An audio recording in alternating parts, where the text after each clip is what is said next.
I think it's really, really important to understand how big the behemoth is that Bitcoin is facing. And there will, of course, be efforts made on the part of the financial government complex to keep the technology at bay. Now, my guess is that they don't and they won't. Like if I sort of put on my Dr. Evil hat and imagine if I'm sitting in the enormous satanic chair known as the Federal Reserve Chairman's butt warmer, I would say, well, let's not kill it completely. Let's not kill it outright. Because it's big enough now that people will see what we've done and it really disturbs the villagers when a body falls from the sky.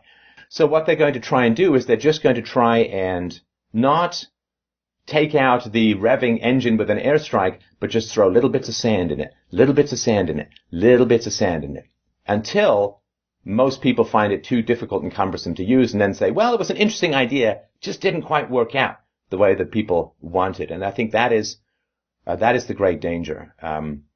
The first bank or the first government that outlaws it completely, I think, is basically revealing to the world the weakness of their own currency, and that may have negative impacts for them in the long run. But my concern is that if they make it very difficult, not impossible, but if they make it more and more difficult for honest, law-abiding citizens to use Bitcoin, then it will, of course, displace itself into the black market and the gray market. And then, of course, then they'll say, well, you see, we told you it was going to be used for crime. Let's get back to fiat currencies, which is never used for anything destructive. And so my caution, my advice, my concern is that what I see in the Bitcoin community is quite a bit of optimism, and I would also a little bit of political naivete.